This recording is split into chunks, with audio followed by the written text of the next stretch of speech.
Yes, sir. What to do, KTTV? This is KT, and we are here at the Alief Community Health Fair. So many people in the building, so many great vendors, so many parents that have came out to show some love. Yes, yes, sir. Yes, sir. Come around behind him. She's trying to take you. Come on around. Yeah. Yes. All right. I am. How you doing, sir? I'm doing good. How about you? Good. What school you at? I'm at Denver. Okay. You had a killer year this year. Congratulations. I gotta keep it up. Keep it up. What school you go to? O'Donnell? Oh, yeah. Okay. All y'all playing sport? Yes. All right, that's what we're talking about. Make sure you stay up there. What about you? What school you go to? Huh? Mahoney? Okay. All right. Well, come on up here. You're the small one, so you gotta come up front. Yeah. Summerfest, man. On the honor roll? Congratulations.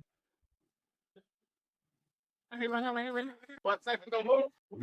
Yeah, all right. That's a good year. Do your thing now. Yeah, man. It was so awesome just doing the Summerfest, and like you say, Yeah. never would see that kid in my world, and they could do that to support some more kids and stuff. And he remembered me after 16 days, so that was good.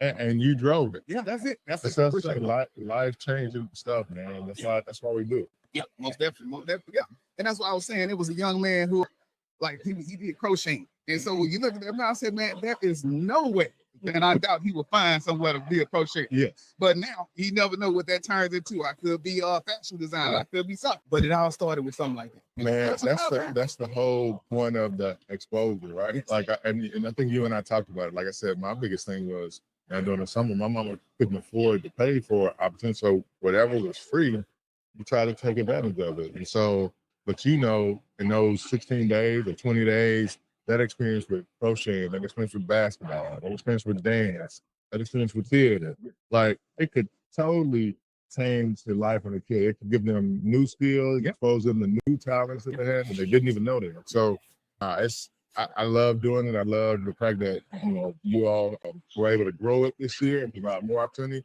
You saw a real testimony walk up. That's it. About like, hey, so and I hear more students telling me about it. So I say, hey, we just got to keep going. Keep going. That's it. The work is just beginning. All right, we'll go ahead and put it on record. Houston Endowment, we're collecting the data. We're gonna be bringing it to you all to help fund and support having more kids at Summerfest. Most definitely. That's it, Dr. May. So here we are. We got the back to school. I guess this is still the official podcast for our back to school. I want to say thank you for inviting me out to just come out today to be a part of this. I would have been here, but it wouldn't have been in this capacity because we got some of my fellows out there working. So I would definitely been in the building. But thank you so much. First off, how have you been? I know you don't get too much of a break. So how did you find a little slow time in between things before school starting to kick back off? So immediately after graduation is a little window. So and it's also my wife's birthday. So I try to make sure that I can honor that time. So I took off soon as graduation was over with. Didn't do much. Just went, sat by a lake. I got a chance to go up to Georgia, Lake Chattooga. So Lake Chattooga is in the middle of Georgia, North Carolina, and South Carolina. So that lake runs in between all of them. So just went out there, sat on the water, and just kind of decompressed a little. Well, look, I'll tell you, like been telling everybody that came through here. As an educator and an employee, I want to say thank you for that raise this year. Look, we could, we in the fight, but it's so good to know that we got somebody who's just supporting that work and everything that we're doing. So just thank you and the rest of the board for the work. Yeah, man. I mean, I think you hit it right on the head. It's a team, man. It's myself, the board, our operations team. Like, man, we always trying to figure out, like, hey, how can we take care of Alief? And so a lot of times when we said this, you don't always get the help that you need from the state. So it's like, how can we try to operate as if the help is not going to come so we can make sure that we're taking care of Alief, and we're trying to be self-sustaining. Sometimes that means we got to make cuts along the edges. Sometimes that means we got to make changes and shifts. And so we'll be doing that ongoing, but the goal is to continue to take care of the Alief staff and to remain competitive. When I look at what we've been able to do, I tell people this story. As soon as I walk through the door, teachers were walking up to me, telling me how we used to be #1 in pay. And so we've worked hard this year. If you factor in the insurance piece, we are #1 again. I'm moving from like #6 to #7 when we first walk in the door. So that's exciting for us. And what we've seen is, guess what? It's making it easier for us to get those certified teachers in the door and in the classroom. So we're happy about that and looking forward to the impact that it's going to have on students. Yes, most definitely. And Dr. Mays, just for me, I've been in the district since 2013. And so just looking at the last 3 years and looking at that trajectory, what has been, and I think I asked you this last year, but up until now, what has been some of the highest points that you've seen? Because I know that the trajectory doesn't just happen on its own, and it's not easy work. And I'm pretty sure it's some late nights, early mornings. But what has been at least some of the highlights that you've really encompassed as you've been pushing this the ship forward? Yeah, I think definitely the VADA passing was one of those. Man, that was a tough night for a lot of districts throughout the state of Texas. People may not know, only 23% of those initiatives throughout the state of Texas passed. So Alief was an anomaly on that night in the state of Texas and passing our VADA. But what it said to me was that, we had a lot of support from our community, that people understood and people valued what our teachers and what our educators do here in Alief. And so there were more than 100 community meetings, and it took all 100 of those to make sure that we educated folks on the need for inflation and compensation for the organization. And so that was definitely a high point. I think another high point, even though this is more granular, and this is shout out to Mary Williams over at Taylor High School, watching the growth of that campus from year to year and the academic improvement, and then just watching her be so proud of the work that her team is doing. And again, for some that may be a small thing in the larger ecosystem of Alief, but man, I admire when leaders are working hard and they get to see the fruit of their labor. So, but what she's done amongst the high schools is, it's sparking that competition. So you got Andrew Bailey over there at Elsa that's like buying, like, how can I get a bid? Now we just price up in the mix of Hastings there, and he got the competitive juices going. So he wants to mix the Elsic and the Taylors and the Alief Early and the Alief Her. So that watching all of that has been so cool for me. But I would say Mary Williams and her gusto and her gumption to make improvements on our campus is like a domino effect. So that's been cool to see. That's a highlight.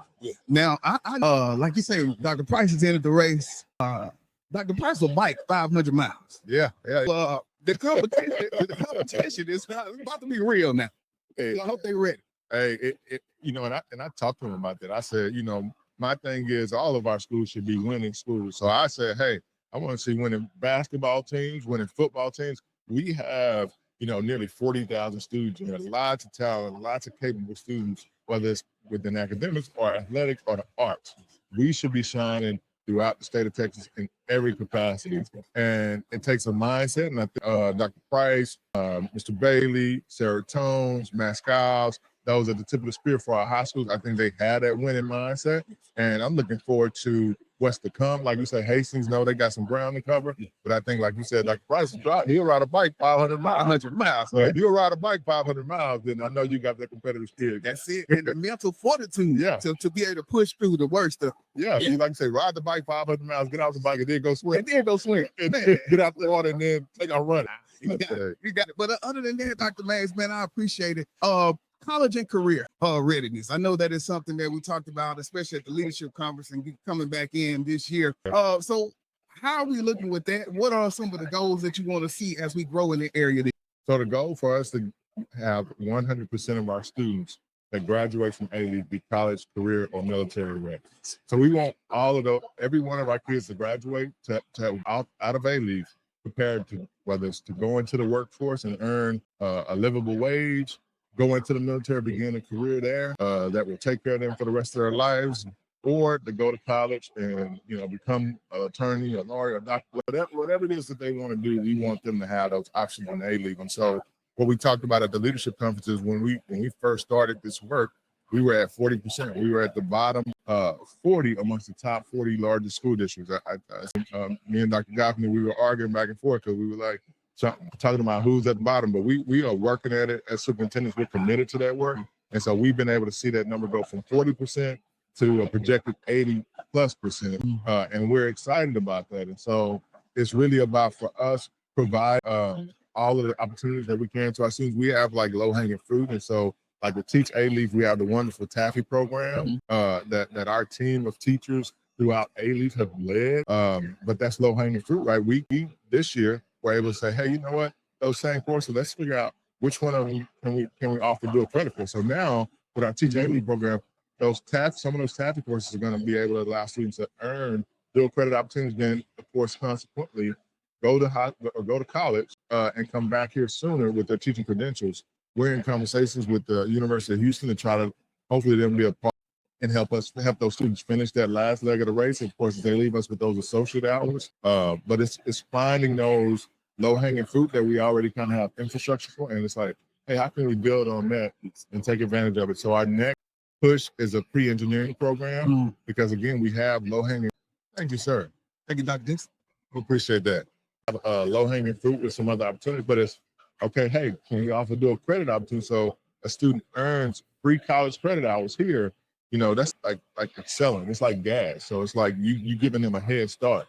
So any opportunity that we can find within our system to figure out where we can work with our higher education partners to amplify and, speed up opportunity, we're going to do it. I think it's about providing opportunity and access, and we're looking wherever we can put that, the potential there, we're trying to make it happen. Now, I'm going way ahead with this next question. Next year, we got the all-girls campus. You know where I'm going with it. Okay. Now, once these young men see this, they gonna say, because I know from my boys club on the elementary campus, if the girls say, next thing you know, we had to get a girls club. Has there been any talks to say, once we get this set up running, we get the data, we may look at? So we have had conversations about a boys program. The girls' school, we have several proof points throughout for those girls having success, right? With the boys, we have a few. So for us, we try to make sure that, the moves we're making are research-based.